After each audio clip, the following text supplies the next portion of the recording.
नमस्कार दोस्तों, अगर आप भी डीएलएड की तैयारी कर रहे हैं तो यह वीडियो आपके लिए बेहद जरूरी है। आज के सेशन में हम सामान्य विज्ञान के ऐसा टॉप शानदार एमसीक्यू देखने वाले हैं जो आपके डीएलएड के एग्जाम में पिछले कई वर्षों से रिपीट किया जा रहा है। तो चलिए बिना देर के करते वीडियो को स्टार्ट। तो आज का जो हमारा पहला प्रश्न वो है कि सफ़ेद फास्फोरस को किस द्रव में सुरक्षित रखा जाता है। क्या सफ़ेद फास्फोरस को किस द्रव में जो है वो सुरक्षित रखा जाता है? तो आपको यहाँ पे क्रोसिन में रखा जाता है। किस में रखा जाता है? क्रोसिन में रखा जाता है। और हाँ, अगर आप मेरे चैनल पर नए हैं तो चैनल को सब्सक्राइब करके चैनल से दोस्त जुड़ जाइएगा कि एक भी वीडियो जो आपको यहाँ पे है वो मिस ना हो पाए। मेरे यूट्यूब चैनल पे बिहार डीएलएड से रिलेटिव टॉप लेवल के क्वेश्चन जो है अपलोडेड होती रहती है। और यहाँ पे अभी हम लोग टोटल 30 एमसीक्यू देखने वाले हैं, जिसमें से आप कितना सही कर पाते हो लास्ट में कॉमेंट में बता दीजिएगा। और जिसका जिसका आंसर आपको पता होगा तो साथ में आंसर भी बताते चलिएगा। जैसे क्वेश्चन यहाँ पे है, हीमोफीलिया किससे संबंधित है? क्या यहाँ पे प्रश्न क्या पूछ रहा है दोस्त कि हीमोफीलिया जो है वो किससे संबंधित है? तो इसका आंसर अगर आपको पता है तो कमेंट में बता दीजिए। वैसे ही सारे प्रश्न को जिसको जिसको अगर आंसर पता होगा आपको तो कमेंट में बताते चलिएगा।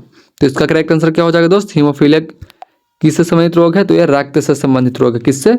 रक्त से संबंधित रोग है। फिर यहाँ पे अगला प्रश्न को देखिएगा। अगला प्रश्न क्या पूछ रहा है?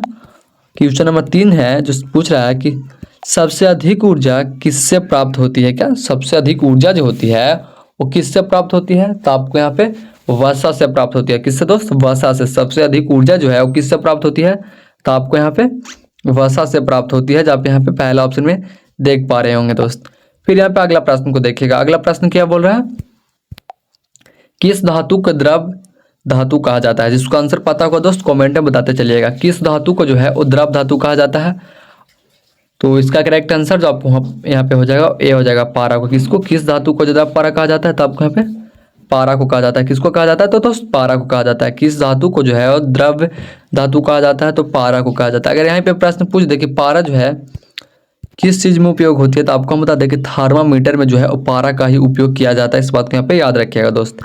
फिर यहाँ पे देखिए अगला प्रश्न को कि आकाश का नीला दिखाई देने का कारण क्या है? क्या आकाश का नीला दिखाई देने का जो कारण है वो क्या है?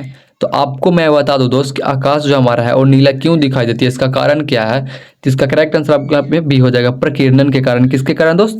प्रकीर्णन के कारण जो है हमारा आकाश है वो नीला दिखाई देती है। इस बात को यहाँ पे याद रखिएगा, इसलिए इसका करेक्ट आंसर आपके यहाँ पे बी हो जाएगी।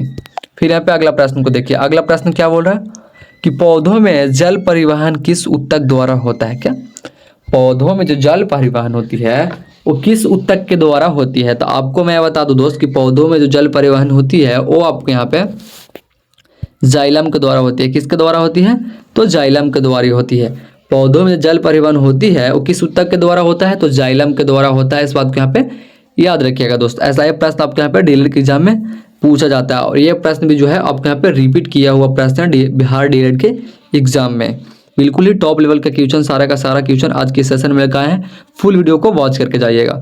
यहाँ पे देखिए फिर क्या बोल रहा है प्रश्न कि मच्छरों से फैलने वाला रोग कौन सा होता है? बिल्कुल ही मोस्ट इंपॉर्टेंट क्वेश्चन है कि मच्छरों से क्या ऐसा कौन सा रोग होता है जो मच्छरों से फैलता है? तो आपको मैं बता दूं कि मच्छरों से फैलने वाला रोग जो यहाँ पे है वो आपके यहाँ पे मलेरिया है। क्या है? मलेरिया है। हैजा तो मच्छर से नहीं होगा, और क्षय भी नहीं होगा, और चेचक भी नहीं आएगा। यहाँ पे इसका करेक्ट आंसर बी हो जाएगा। मलेरिया एक ऐसा रोग है जो मच्छर को काटने से होती है। इस बात को यहाँ पे याद रखिएगा। फिर यहाँ पे देखिए प्रश्न क्या बोला कि एड्स किस वायरस से होता है? क्या एड्स जो है वो किस वायरस से होता है? तो आपको मैं बता दूं कि एड्स जो है वो यहाँ पे आपको HIV के कारण होती है। किसके कारण? HIV के कारण होती है। HIV जो आप यहाँ पे दूसरा ऑप्शन में जो है वो देख पा रहे होंगे, HIV। फिर यहाँ पे अगला प्रश्न देखिए क्या है, पानी का सबसे शुद्ध करने की प्रक्रिया कौन सी है? क्या पानी को सबसे शुद्ध करने की जो प्रक्रिया है वो कौन सी है? तो आपको मैं बता दूं कि पानी का जो सबसे शुद्ध करने की प्रक्रिया है वो आपके यहाँ पे आसवन है। क्या है? आसवन है, जो आप यहाँ पे तीसरा ऑप्शन में देख पा रहे होंगे। फिर यहाँ पे अगला प्रश्न को देखिएगा। अगला प्रश्न क्या है, DNA की संरचना की खोज किसने किया था? क्या DNA संरचना की जो खोज है दोस्त ये किसने किया था? तो मैं आपको बता दूं कि DNA संरचना की जो खोज है ये आपको यहाँ पे वाटसन और क्रिक ने किया था। किसने किया था? वाटसन और क्रिक ने किया था। आप यहाँ पे दूसरा ऑप्शन है वाटसन क्रिक देख पा रहे होंगे दोस्त। बिल्कुल ही टॉप लेवल का क्वेश्चन आपको सारा का सारा आज के सेशन में हम लोग देखने वाले हैं। तो प्लीज फुल वीडियो को वॉच कीजिएगा, और अब तक मेरे चैनल को सब्सक्राइब नहीं किया तो प्लीज चैनल को सब्सक्राइब करके चैनल से जुड़ जाइएगा। देखिए यहाँ पे क्या बोला है कि टेलीफोन का जो आविष्कार है वो किसने किया था। टेलीफोन का जो आविष्कार है दोस्त वो किसने किया था, तो मैं आपको बता दूं कि जो टेलीफोन का आविष्कार है वो यहाँ पे ग्राहम बेल ने किया था। किसने किया था? ग्राहम बेल ने किया था। टेलीफोन का जो आविष्कार है वो किसने किया था? तो ग्राहम बेल ने किया था। ग्राहम बेल ने किया था। इस बात को यहाँ पे याद रखिएगा। फिर यहाँ पे देखिए अगला प्रश्न। अगला प्रश्न क्या बोल रहा है कि ओजोन परत किस गैस से नष्ट होती है। क्या ओजोन परतें जो है वो किस गैस से नष्ट होती है? तब मैं आपको बता दूं कि ओजोन परत जो है वो आपको यहाँ पे CFC से नष्ट होती है। किस होती है? CFC से जो है वो नष्ट हो जाती है। इस बात को यहाँ पे याद रखिएगा दोस्त। फिर यहाँ पे देखिए अगला प्रश्न। अगला प्रश्न क्या बोल रहा है कि रक्त में श्वेत रक्त, क्या रक्त में जो श्वेत रक्त होती है कणिकाओं का मुख्य कार्य क्या होता है? रक्त में जो श्वेत रक्त कणिकाएं होती है उसका मुख्य कार्य जो होता है वो क्या होता है? तो मैं आपको बता दूं दोस्त, किसका जो मुख्य कार्य होता है वो यहाँ पे आपको रोग प्रतिरोध क्षमता करना होता है। क्या होता है? रोग प्रतिरोध को क्षमता करना होता है। जहाँ पे यहाँ पे दूसरा ऑप्शन में रोग प्रतिरोध क्षमता देख पा रहे होंगे दोस्त। तो उम्मीद करता हूँ कि सारा क्वेश्चन जो आप यहाँ पे है वो समझते जा रहे होंगे। क्वेश्चन को नॉर्मल लेके हल्के में नहीं लीजिएगा। ऐसा ही क्वेश्चन जो आपके यहाँ पे है वो एग्जाम में जब कभी भारी पड़ जाता है, तो इसलिए नॉर्मल क्वेश्चन को छोड़ के नहीं, सब सारे का सारे क्वेश्चन को यहाँ पे लेके चलना है। ये सब प्रश्न जो आपके यहाँ पे है वो टॉप लेवल का प्रश्न है जो कभी भी आपको बिहार डीएलएड के एग्जाम में पूछ सकती है। इस बात को यहाँ पे याद रखिएगा। ये सब क्वेश्चन जो है वो कई बार रिपीट भी किया गया आपके बिहार डीएलएड के एग्जाम में। फिर यहाँ पे देखिए परमाणु बम किस सिद्धांत पर कार्य करता है। क्या परमाणु बम जो है किस सिद्धांत पर काम करता है? तो मैं आपको बता दूं कि परमाणु बम जो है वो आपके यहाँ पे विखंडन पे काम करता है। किस पे करता है? विखंडन पे काम करता है। जो आप यहाँ पे दूसरा ऑप्शन है विखंडन देख पा रहे होंगे दोस्त। फिर यहाँ पे अगला प्रश्न को देखिएगा। अगला प्रश्न क्या पूछ रहा है कि दूध में पाए जाने वाली मुख्य शर्करा कौन सी है। क्या दूध में जो पाए जाने वाली मुख्य शर्करा है वो कौन सी है? तो मैं आपको बता दूं दोस्त कि जो दूध में पाए जाने वाली मुख्य शर्करा है वो आपको यहाँ पे लैक्टोज है। क्या है? लैक्टोज है। दूध में पाए जाने वाली जो मुख्य शर्करा है वो कौन सी है? तो लैक्टोज है। जो आप यहाँ पे दूसरा ऑप्शन में लैक्टोज देख पा रहे होंगे दोस्त। तो उम्मीद करता हूँ सारा क्वेश्चन आप समझते जा रहे होंगे। फिर यहाँ पे देखिएगा अगला प्रश्न क्या है, भारत का राष्ट्रीय पंचांग कौन सा है? भारत का जो राष्ट्रीय पंचांग है वो कौन सा है? तो मैं आपको बता दूं दोस्त कि भारत का जो राष्ट्रीय पंचांग है वो आपके यहाँ पे शंख स्वंत है। क्या है? शंख स्वंत है। जो आप यहाँ पे दूसरा ऑप्शन में देख पा रहे होंगे। फिर यहाँ पे देखिएगा अगला प्रश्न। अगला प्रश्न क्या पूछ रहा है कि भारत में बाघ परियोजना कब शुरू हुई? भारत में जो बाघ परियोजना शुरू हुआ था वो कब शुरू हुआ था? यहाँ पे अब प्रश्न पूछ रहा है। तो आपको मैं बता दूं कि हमारे भारत में जो बाघ परियोजना शुरू हुई थी वो आपके यहाँ पे 1973 में हुई थी। कब हुई थी? 1973 में हुई थी। जहाँ पे यहाँ पे दूसरा ऑप्शन में 1973 देख पा रहे होंगे दोस्त। फिर यहाँ पे देखिएगा अगला प्रश्न। अगला प्रश्न क्या पूछ रहा है? क्वेश्चन नंबर 18 है कि गिरनार पर्वत कहाँ स्थित? का गिरनार पर्वत जो है वो कहाँ स्थित है? तो आपको मैं बता दूं कि गिरनार पर्वत जो है वो आपके यहाँ पे गुजरात में स्थित है। कहाँ स्थित है? गुजरात में स्थित है। गिरनार पर्वत जो है वो कहाँ स्थित है? तो गुजरात में स्थित है। कहाँ स्थित है? गुजरात में स्थित है। इस बात को यहाँ पे याद रखिएगा। सब क्वेश्चन जो होता है वो टॉप लेवल का क्वेश्चन होता है, तो बिहार डीएलएड के एग्जाम में कभी भी पूछ सकती है। सब संभावित प्रश्न होती है। इस बात को यहाँ पे याद रखिएगा। और अगर आपने अब तक मेरे चैनल को सब्सक्राइब नहीं किया तो प्लीज़ चैनल को सब्सक्राइब करके चैनल से जुड़ जाइएगा कि एक भी वीडियो जो आपके यहाँ पे है वो मिस ना हो पाए। बिल्कुल ये टॉप लेवल के क्वेश्चन हम अपलोड कराते हैं इसी यूट्यूब चैनल पे, तो प्लीज़ चैनल को सब्सक्राइब करके चैनल से जुड़े रहिएगा। फिर यहाँ पे देखिए क्या है, भारत माता की जय का नारा किसने दिया था? का बिल्कुल ये मोस्ट इंपॉर्टेंट क्वेश्चन है, बट ये जब नॉर्मल क्वेश्चन है इसको कोई याद नहीं करता है। क्या एकदम नॉर्मल क्वेश्चन है, बट ये सब क्वेश्चन जो है वो डीएलएड के एग्जाम में पूछा हुआ है, लेकिन फिर भी ये सब क्वेश्चन पर कोई ध्यान नहीं देता है कि भारत माता की जय नारा किसने दिया था, ये किसी को याद नहीं होता। लेकिन मैं आपको बताता हूँ कि भारत माता जय का जो नारा है वो आपके यहाँ पे स्वामी दयानंद सरस्वती ने दिया था। किसने दिया था? स्वामी दयानंद सरस्वती ने जो है भारत माता की जय का नारा जो है वो दिया था। इस बात को यहाँ पे याद रखिएगा। ऐसा प्रश्न जो है वो संभावित प्रश्न रहती है कि आपके डीएलएड के एग्जाम में कभी भी पूछ सकती है। इस बात को यहाँ पे याद रखिएगा। फिर यहाँ पे देखिए अगला प्रश्न। अगला प्रश्न क्या हो रहा है कि भारत छोड़ो आंदोलन कब लागू हुआ? क्या भारत छोड़ो आंदोलन जो हुआ था वो कब हुआ था? तो आपको मैं बता दूं कि भारत छोड़ो आंदोलन जो है वो आपको यहाँ पे 1942 में हुई थी। कब हुई थी? भारत छोड़ो आंदोलन कब शुरू हुई? तो आपको यहाँ पे 1942 में हुई थी। जहाँ पे यहाँ पे तीसरा ऑप्शन में 1942 देख पा रहे होंगे। फिर यहाँ पे देखिएगा अगला प्रश्न। अगला प्रश्न क्या पूछ रहा है, पुलिकट झील कहाँ स्थित है? क्या पुलिकट झील जो है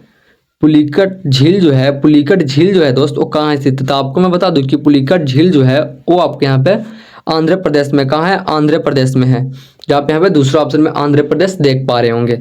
फिर यहाँ पे देखिएगा अगला प्रश्न क्या पूछ रहा है कि रामकृष्ण मिशन की स्थापना किसने की थी। क्या रामकृष्ण मिशन की जो स्थापना है वो किसने की थी।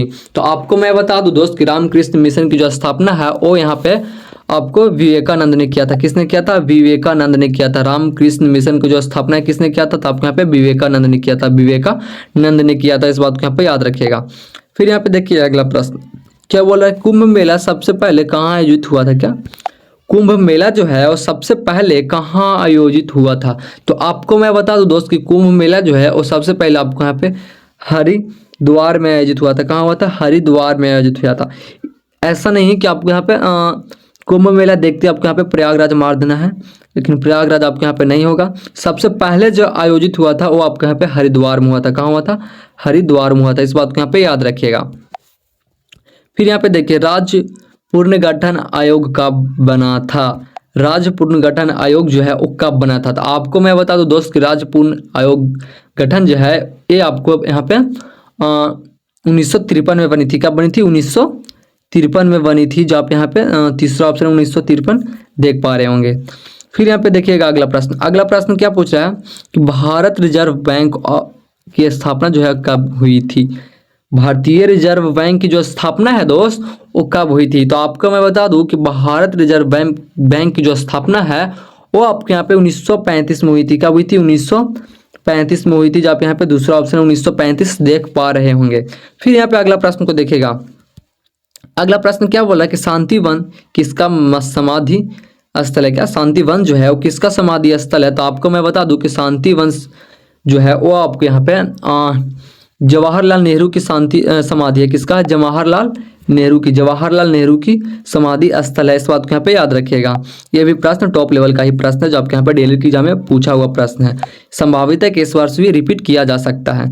फिर यहाँ पे अमरावती किस राज्य की राजधानी है। क्या अमरावती जो है दोस्त वो किस राज्य की राजधानी है, किस राज्य की राजधानी है। अमरावती जो है वो किस राज्य की राजधानी है। तो आपको मैं बता दूं कि अमरावती जो है वो आपके यहाँ पे आंध्र प्रदेश की राजधानी है। किसकी, आंध्र प्रदेश की राजधानी है, आंध्र प्रदेश की राजधानी है। इस बात को यहाँ पे याद रखिएगा।